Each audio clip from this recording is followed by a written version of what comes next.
Previously, when Heon found the runaway young lady in the palace lawn, he addressed her as his bride. And as the frightened lady heard this, she swiftly embraced him, asking if he went to meet his wife. To this, he declared that he did not have a wife, adding that she would be his one and only soulful wife. Later, when he brought her to their bedroom, he disclosed his identity as a king, announcing that she would be his queen and the madam of this palace. Afterward, Heon proceeded to indulge his body with hers for the first time, where she delivered a romantic kiss on his lips, stating that she would always remember him as her first man. So, let's dive into the chapters 9 and 10 of the manhwa, A Kind Goblin's Bird. As the young lady caresses his cheek, she asks Heon if he remembers the day when they met for the first time, revealing him that after her mother died, the only thing she learned is how to escape the soldier's eyesight and hide in the mountains. Besides, sometimes when she is dragged out of the mountains, it is the only day that she is able to eat fully. Moreover, that day her father introduces her to someone as a goddess, slaving her to sing a leisurely song in front of the customers, which makes her throat sore all night long. Afterward, they used to drag and trap her back in the mountains to starve until the next customer arrives. Even she is called a goddess. The maids used to maintain their distance from the young lady, calling her a filthy creature. However, the day she met Heon was a little different than usual because she cannot prevent herself from staring into Heon's unique blood-colored eyes that draw in the revengeful ghost. But his eyes was warm like the hot summer night sky. Therefore, she would not get sick of it if she keep looking at it, as those are Heon's eyes. After recounting their first encounter, she cutely inquires if she can address him as Sir Heon from now on. At hearing this declaration, his heart starts to beat with rushed speed, reflecting that her words makes his throat dry and thirsty. Plus, by placing a gentle kiss on her lips, he promises her that he would not let her feel pain anymore. And by halting suddenly, he expresses that she is really so cute, just like an angel. Heon then continues to put smooches on her whole body, which prompts the young lady to reflect that she unknowingly wants to touch by this man more. However, she abruptly falls asleep right away, which clearly perplexed Heon. He then softly lifts her head up and delivers a romantic kiss on her defenseless lips, stating that it is obvious she must have been tired. Heon then dwells in deep thinking for a bit, and in an instant, he starts to rub the long injection with full force, muttering that it is her fault for falling asleep before finishing their business. Dear viewers, apologies for the interruption. If you're genuinely enjoying the content on this channel, please consider hitting the subscribe icon with all notifications, since this little support of yours will help this creator continue delivering high-quality work to brighten your day. And take a moment at the end of the video to leave a comment, sharing your thoughts on the content.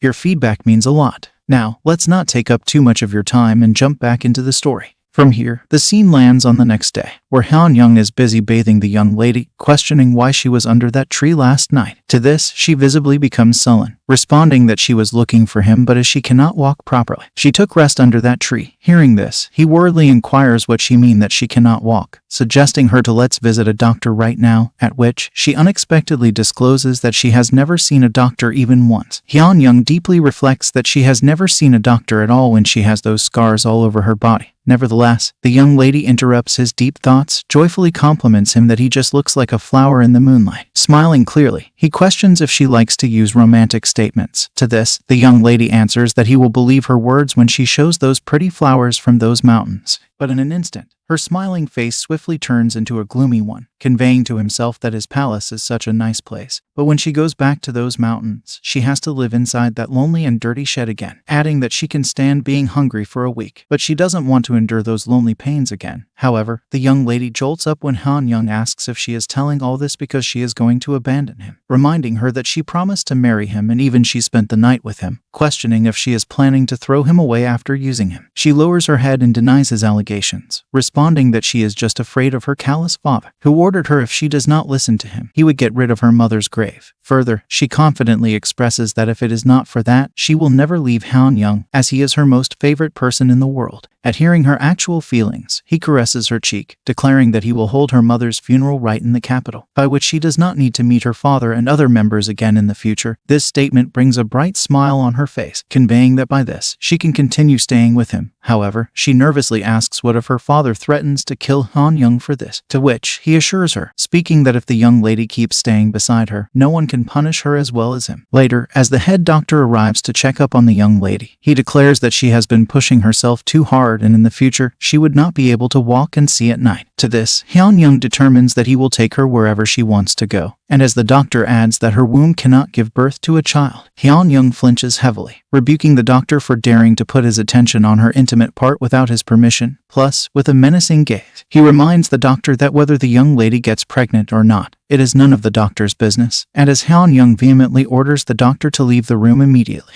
the doctor gets panic and thank him for his generosity. Further, after immersing in deep silence for a bit, Heon calls a servant named Ha So-hai, informing her his bride does not know many things, commanding her to fulfill every desire of the young lady with the utmost care. And when he inquires about what is she doing right now, the maids inform that she is still dressing up. However, he halts abruptly at hearing someone calling him His Highness, none other than the young lady, who runs towards Heon with a goddess-like smile on her face. Yet, she unexpectedly stumbles upon him, and as he prevents her from falling, he cutely rebukes her, declaring that she is not allowed to run because she has weak legs. Moreover, by lifting her body in his arms, he whisperingly questions who taught her to call him His Highness. To this, she answers that all of the maids were surprised when she called him by his first name. Therefore, she starts to call him by his king title. Nevertheless, he tightens his grip on her body, expressing that she can call him by any name. At which, she immerses into deep thinking, and as she gets a name, she asks him if she should call him my lord Heon. Heon cannot control his giggles at listening to this weird name. Meanwhile, she swiftly embraces him, mentioning that she will call him whatever he likes. At hearing her words, he expresses that he likes when she call him Sir Heon, adding that he likes the most what she previously calls him. At complying, the young lady very affectionately calls him Sir Heon, which makes his heart to beat with full speed. Heon then very passionately rubs his goblin mask against her nose, reflecting that he wants the young lady to call his name from those lips forever. Further, when Heon inquires if her bride does have a name or not, adding what did her mother used to call her, she animatedly responds that her mother used to call her baby. To this, he states that he has to search a good name for her, so that he can put it in their family tree. The young lady interrupts his statement, informing that a child should be given a name by one of their parents only. Heon to this, embrace her body even close to him, declaring that from now on he is her guardian and a guardian can also give a name. This declaration prompts her to spring up with happiness, asking what name she will get, to which he swiftly announces that from now on her name will be Song-young, pondering that this name means eternal flower petals. The name Song-young brings a heavy joy on the young lady's face, and as she shouts her new name on the top of her voice, Heon prevents her from doing this, declaring that he is the only one who should call her by this name.